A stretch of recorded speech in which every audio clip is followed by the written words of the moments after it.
was on puberty blockers. I started when I was 12, and I was on testosterone from 14 to 17, and I got top surgery at 17.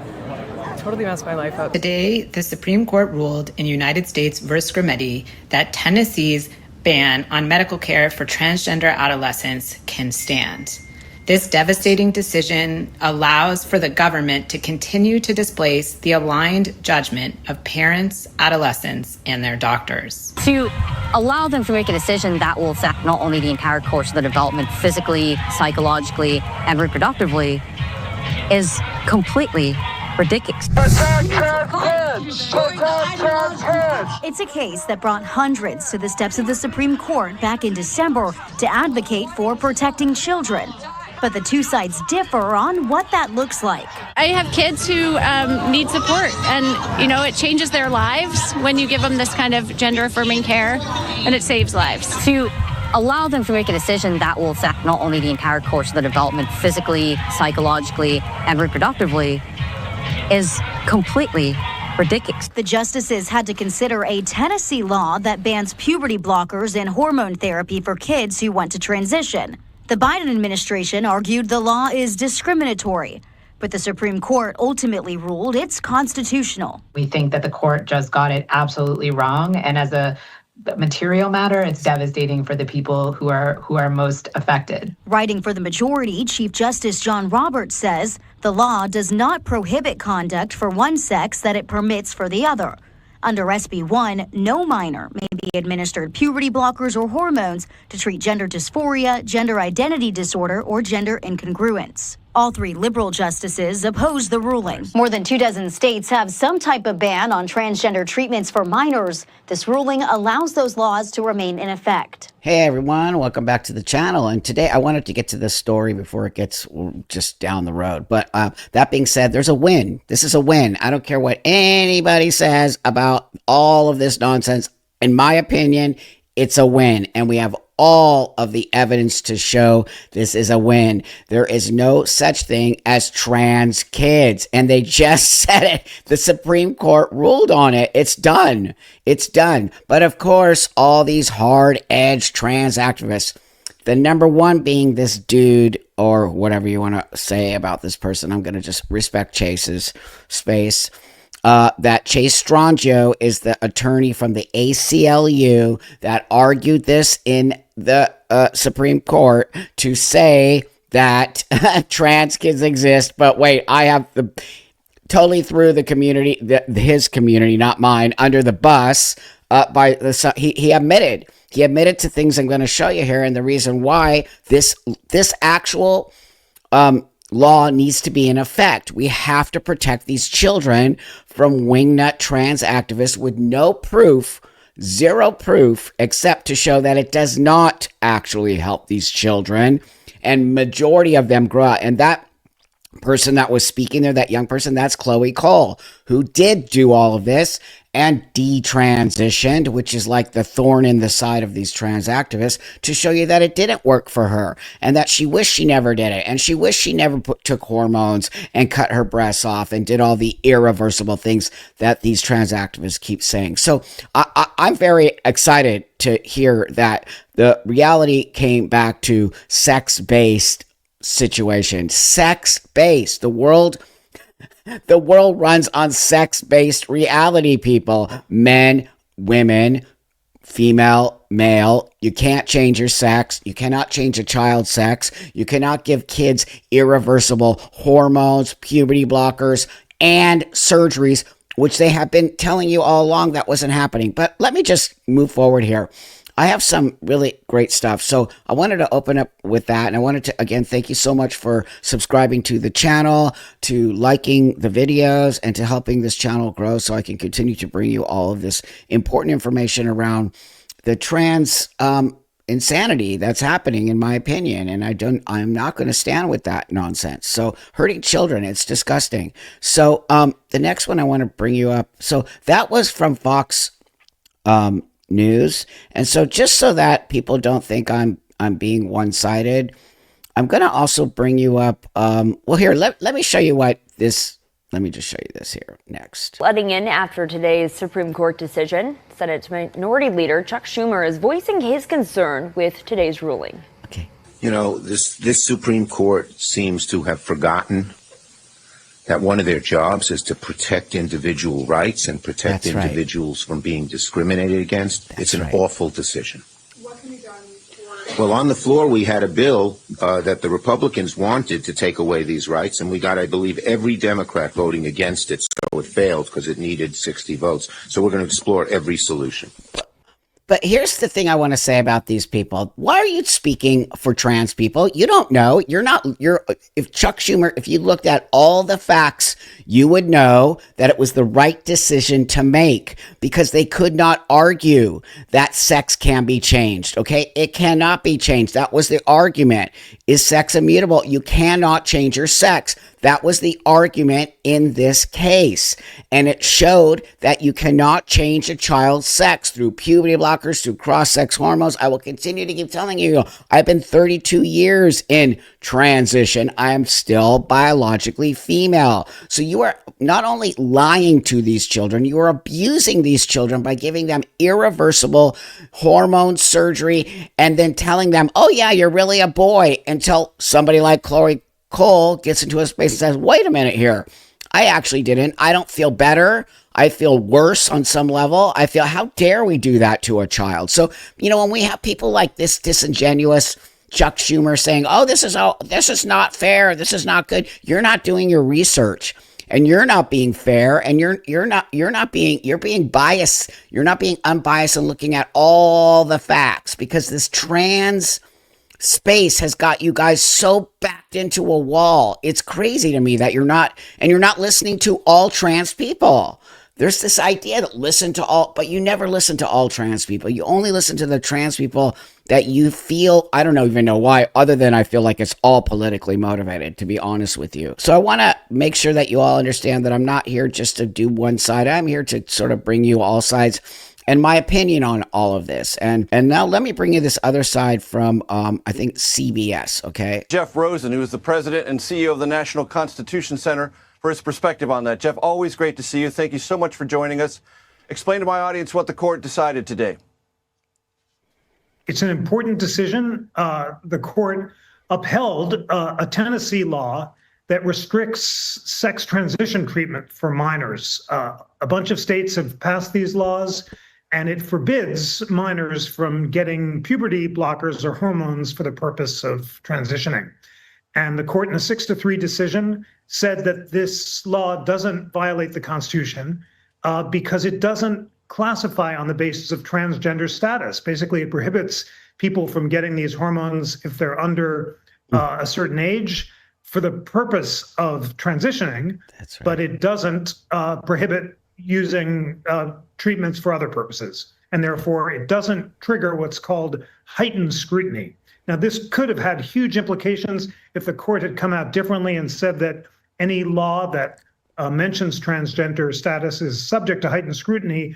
Then all sorts of differential treatment of trans people, from sports teams to bathrooms and so forth, might have been subject to constitutional analysis. But under the majority's ruling, although these laws that forbid sex-based treatments for minors are okay, the court did not reach those broader questions about the status of transgender people in other circumstances. And Jeff, do I understand it correctly that among the things the court ruling said was, in the majority opinion, that states have a defined and therefore constitutionally legitimate interest in protecting minors from potentially life-altering interventions, of which the court ruled this would be one? The court did hold that states may conclude that they have a legitimate and important interest in preventing those harms. The court said that there's a lot of debate in the US and around the world about whether or not these treatments are harmful. And Chief Justice Roberts said it's not the job of federal judges to second guess those questions. That's something that states should resolve on their own as part of democratic debate. And it is perfectly legitimate for a state to conclude that these treatments cause harms and therefore they can be banned. Does this in any way, Jeff, implicate a larger question about parental rights? it does not implicate the question of parental rights, although, of course, this does restrict parents from allowing kids to have these treatments, but it very much impacts the broader question of transgender rights. And basically, it gives states the discretion to reach different conclusions about how to treat, in particular, transgender kids in this circumstance, and doesn't constitutionalize the whole question of transgender rights. The three dissenting justices, Justices Sotomayor, Kagan, and Jackson, would have subject any law that discriminated or treated transgender people differently to heighten. Do you see the source here? It says Kaiser, which is being sued, by the way. Kaiser's being sued for giving these treatments to young people. Now, I want to say, remember what they're talking about here. We are talking about minors. We are not talking about adults. We're not talking about, like, me making these choices, which now the trans activists are saying because they did this, now they're going to start attacking adults. I personally don't feel that way. I don't. I think the majority of people are actually okay with trans adults or people making these decisions. But what we all agree on is we need to pull back self-ID. We need to pull back this idea that a young person can change their sex. So this is all based on sex, okay? These laws are being based on sex, which you cannot change. It's a fact. So if I was a parent today and I thought I had a trans kid and all of the stuff that you have been being told by these people like Chase Strangio, that your child will off themselves if you don't give them this treatment, has been proven completely false.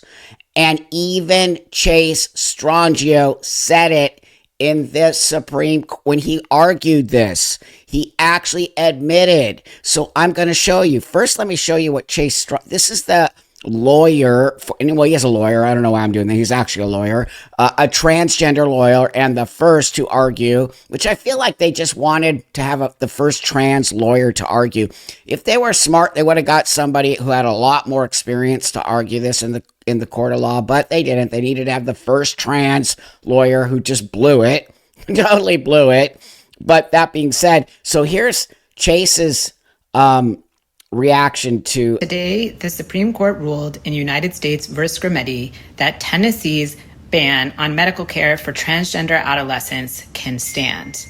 This devastating decision allows for the government to continue to displace the aligned judgment of parents, adolescents, and their doctors. Wow. First and foremost, we grieve today with the families who continue to have to just fight for the basic medical care that their children need. But we also resolve to fight for every single transgender person and for transgender justice. Though devastating, the Supreme Court's opinion left open many avenues to fight both in and out of the courts for the freedom and justice that we all deserve.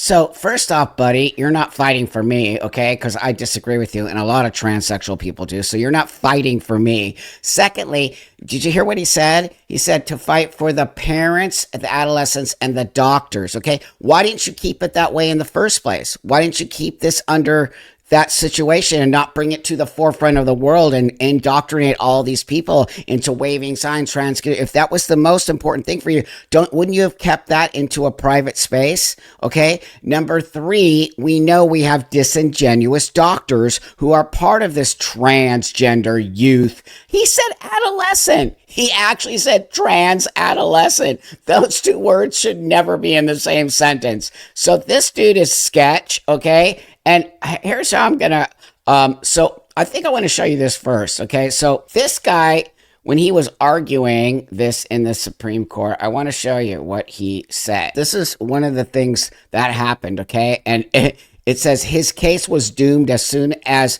Justice Alito asked him this, okay? So here, it said, Justice Alito, are there individuals who are born male, assigned male at birth, who at one point identify as female, but then later come to identify as male? And likewise, for individuals who are assigned female at birth, at some point identify as male, as female. I'm sorry, he's all confused. Identify as male, but later come to identify as female. Are there not such people?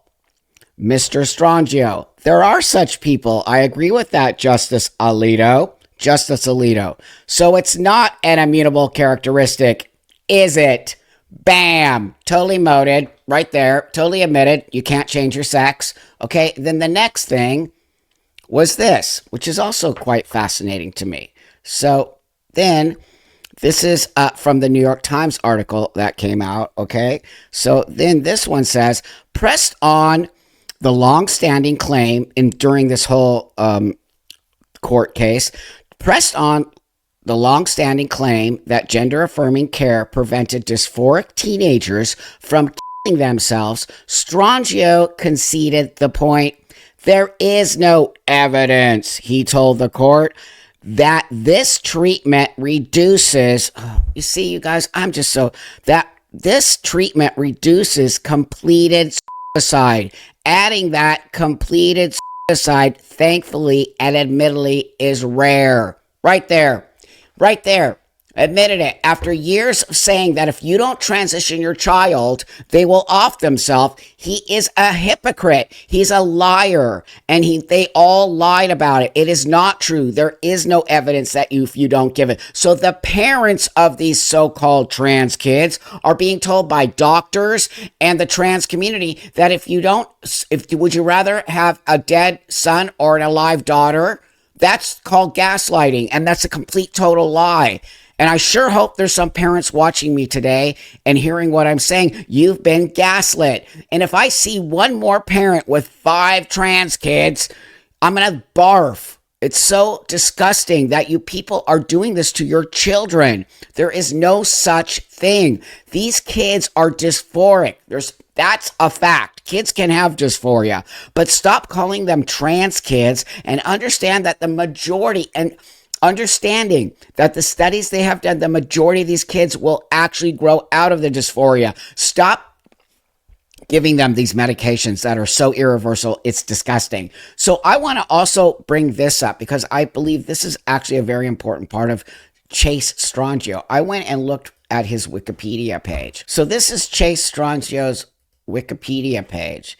And right here it says, in November 2020, journalist Glenn Greenwald criticized Strongio's comments about the book Irreversible Damage, The Transgender Craze Seducing Our Daughters by Abigail Schreier, who's a friend of mine, and I'm also in the book. Strongio, who had tweeted that stopping the circulation of this book and these ideas is 100% a hill I will die on, responded that he was not speaking for the ACLU, which he works for, which, by the way, it was in his bio when he was tweeting it that he works for the ACLU, and he deleted his tweet because there were relentless calls to have me fired, okay, which I found exhausting as I was navigating work and childcare. Wah! So don't tweet nonsense like that then, dude. According to the New York Times, Strongio's tweet had startled traditional backers of the ACLU who remembered in many fights against book censorship and banning. Bam. See that? So this dude who thinks this guy literally wants to ban books. You see the hypocrisy of that community? He wants to ban certain books, right? But the minute he works for the ACLU, that is completely against our... I can't even believe it. The joke of it all. This book can stay in. Little Tommy thinks they're Susie, and there's no such thing as the binary. All of that nonsense can stay in. But the minute there's a book that actually challenges what you're saying, you want to ban it. I wonder why you want to ban it. Okay, so then the next thing in his little Wikipedia page is very important to me. His views. This is so important, his views, because I'll show you exactly why. It's actually disgusting. Views. Strongio has described himself as a constitutional lawyer who fundamentally doesn't believe in the Constitution. He literally is a lawyer who doesn't believe in it. He has called civil marriage a fundamentally violent institution. Strongio disagrees with the idea that transgender women could be born with a male body, saying there's no such thing as a male body and that a penis is not a male body part. It's just an unusual body part for women. This is the dude who's works for the ACLU, which we should all abandon. They've lost their way. This dude doesn't believe in marriage, okay? He's so far out there. He's a queer activist, transgender person who believes in transitioning little children and does not believe in our Constitution or gay marriage, okay? So I just really despise this guy. Anyway, you lost the case, Chase. So then, I sound like a 3-year-old right now. So the next thing I want to bring up is this, because this is going to say everything that I'm going to show you and why this is so important. But outside Children's Hospital Los Angeles after the hospital announced it's closing its Center for Trans Youth Health and Development and its gender-affirming care surgical program. The hospital says it's being strained by the transgender care and surgical. Don't forget that little word right there, surgical. We're not doing surgery on minors. Trump policies and the state's budget crisis. The closure is an effort to save federal funding. In an internal memo, the hospital says in part, CHLA continues to face significant operational, legal, and financial risks stemming from the shifting policy landscape at the state and federal levels. Over the past several months, California's deepening budget crisis, President Trump's executive orders, proposed federal legislation and rulemaking, and growing economic uncertainty have made the situation even more dire. The hospital will be notifying parents over the next few weeks.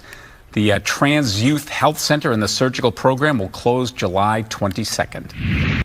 So, bam. So here's what I want to say.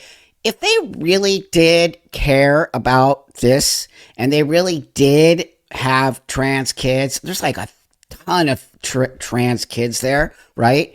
Don't you think they would have found the fundings? I live in California, which is literally pro all that nonsense. Wouldn't they have found some kind of funding here in the state to continue to fund this, or some kind of donations or trans activists or some way? Wouldn't, if they actually truly believed that what they were doing, don't you think they would have found a way to stay open? In my opinion, they would have. It just speaks volumes to me. So the woman who runs, I don't know why I'm doing that.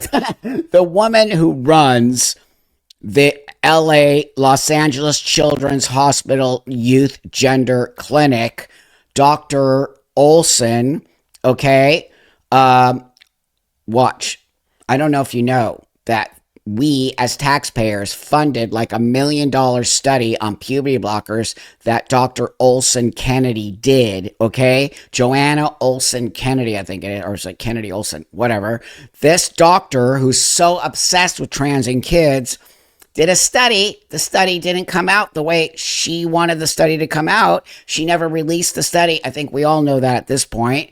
But check this out. Joanna Olson Kennedy, and she hid research that indicated there were no mental health benefits to administering puberty blockers for transitioning minors. And this experiment involved 95 kids getting puberty blockers, average age 11, and it showed no mental health improvements to be spoken of.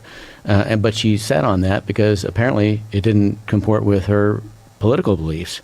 And I talked to a nurse at the organization Do No Harm, which is an association that fights woke policies in medicine. And this nurse said that that decision to hold that research and to hide it hurt children, it hurt parents, and it bordered on malpractice. Yeah. And oh, by the way, it's kind of important to talk about the mental health benefits or lack thereof of puberty blockers, because that seems to be one of the main reasons for administering them. Isn't that mind-blowing? Isn't that mind-blowing? Did not release it, doesn't do anything to help these kids, yet they keep telling these parents that they have to give this to the kid. It totally changes the kid's life. It is so sick. It's literal malpractice. I hope that doctor gets put in jail, loses their license, can never practice medicine again. I just am disgusted that is a person who's running the LA Children's Gender Clinic Hospital. How do people get their license? He even said it was an experiment using your kids. How would you feel if they used your kids for an experiment that they really don't understand what the outcome? They still don't understand what the outcome is. It's still, bottom line is, if you don't understand the outcome of something that's new, okay, why would you put your child through that? Number one, that's a really scary space to be in. As an adult, you can make that choice. But the other thing that is so interesting to me, how the trans activists, will they use puberty blockers for cisgender kids? It is such a rare thing for a kid to go through puberty at an early age, right? Precocious puberty, that it's not used in the same amount of the ways you guys are using it. Plus, they're not using it to change a child's sex. They're using it to slow it down. But I always tell you that I even believe that they shouldn't even be doing that. I don't believe that medicine should be even near a child. I don't care. Precocious puberty, yeah, you might have to deal with some things that are uncomfortable at school or, whatever's going on. But I always wonder, is it actually medically necessary to slow puberty because that child is ahead of the rest of it? Or is it just, again, a cosmetic thing as opposed to a medical thing, right? That's really the question about that puberty situation. So this last one to me is very important because this person was treated at the LA Children's Transgender Youth Clinic, okay, at the age of 11. Watch this. What's your name? My name's Clementine. Nice to meet you. I've actually seen your stuff online, and I'm a huge fan. I was on puberty blockers. I started when I was 12, and I was on testosterone from 14 to 17, and I got top surgery at 17. Totally messed my life up. So I just want to say you're doing a good thing. Wow. I can't believe people disagree with you on this. As a former child transitioner, I'm just appalled that people have anything to question you about. So I salute you. I'm so sorry you had to go through all that. I'm glad you are through it now. Thank you so much for speaking up. That's extremely valuable because a lot of people are afraid to. Yeah. Do you mind if we have a little conversation about it? Of course, yeah. Okay, come on in this way just a little bit. Oh yeah, for sure. Hi. So, your name again? My name's Clementine. Clementine. So Clementine went on puberty blockers at what age? 12. And you detransitioned at? I detransitioned earlier this year, actually, but I had been going off testosterone since about 17 because it gave me psychosis. When did they put you on testosterone? I was 13. Wow. And when did you have a double mastectomy? I had a double mastectomy at 14. Can't take it. I'm currently going through the process of getting reconstructive surgery, and it was harder to get that approved. I actually wasn't able to get it approved by my insurance. Right. But it was much harder to get surgery for that than it was to actually get the original top surgery procedure.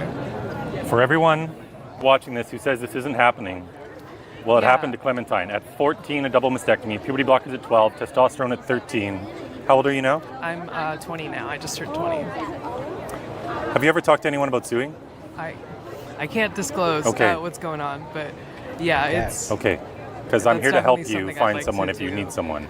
Yeah, I've spoken... Do you know Campbell Miller Payne? I do. I've talked to them a bunch. Fantastic. So Campbell Miller Payne is a law firm for dads in Texas who all left their previous law firms and started a new one just to sue for kids and young people like Clementine who've been harmed by this madness. And these are great guys. They could have done anything to make a bunch of money, but they started a law firm. They left all their previous firms. They have 18 kids between them, and they're going to cause a lot of waves. 18. I know some good lawsuits coming too, which we aren't allowed to announce yet. Yeah, I really hope so. That's one of the way out of this mess we've gotten into. I don't know how a child could consent to the loss of their fertility. Yeah. Children can't conceptualize that, and I think people don't understand that. So what got you into this in the first place? I was sexually abused as a child, and that was totally ignored, but I started having a lot of negative feelings about my body around puberty, and I was egged on by some guidance counselors that I might be transgender, and I later decided that I was really a boy and my life would be so much easier because of all this abuse that I had experienced because of being a woman, and I totally just rejected womanhood because I thought that all that it meant for me was pain. Yeah.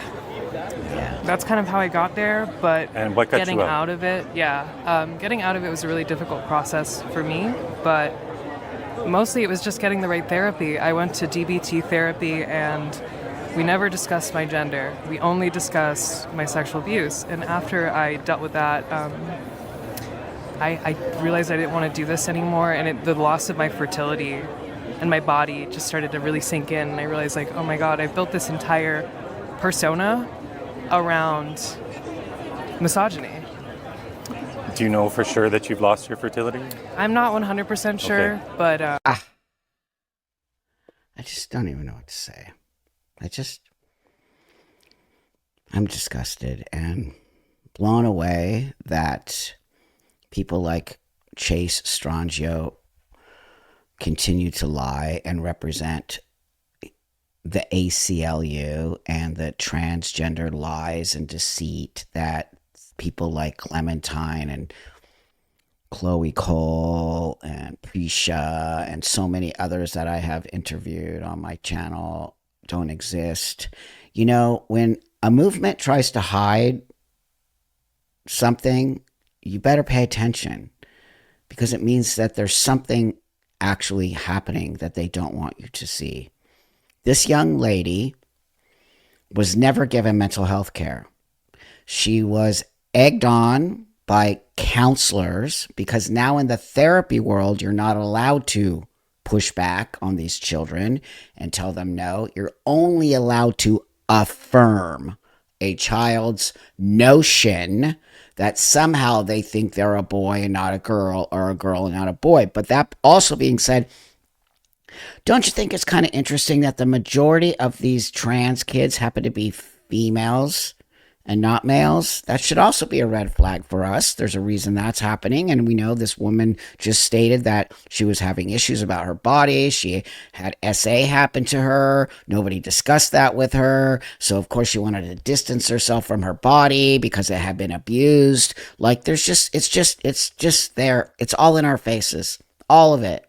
And I just, like, every time I tell you guys the same thing at the end of these, it's like, I just don't even know, like, why. I don't know what people think they're going to get out of these extensive lies around children, and why they think this is helping any of us. You know, it's going to probably start to come down on the adult trans people. And that's the thing that's just, you all created this, trans people. You all created this because you thought you could pull the wool over people's eyes and mess with kids and keep lying that this wasn't happening, that kids aren't getting irreversible surgeries, that we're not. This person had their top mastectomy, I should be calling it, mastectomy, at 14 or something like that. Started taking puberty blockers at 12, and now possibly has no fertility. So who's doing this? Shame on everyone. Shame on anyone who is opposing this Supreme Court ruling. Shame on you. It's just disgusting. It's child abuse at its core. So, you know, with that, I'm just going to leave you all with this information. You can make your own judgment, but I think I pretty much spelled it all out for you, and why this judgment is so important to save these kids from going down this irreversible path. And I appreciate you all so much for supporting this channel and helping me move these messages out there to people who might be getting the other message, which is that trans kids exist. Trans kids don't exist. No, they do not. No, they do not. Kids with dysphoria exist, and they always have. But we're putting the cart before the horse. You got to work with these kids' brains, and you got to be honest with them, and you got to tell them you're not changing your sex, and you never will change your sex. Trace Strangio admitted it. And he's got an agenda out there, okay? And the ACLU has gone off the deep end, and as long as many of these things have. So I'll continue to fight for the kids. Thank you so much for liking, subscribing, and helping me get these videos to the people who really need to see them, okay? So have a great rest of your day, and I'll see you guys all in the next one.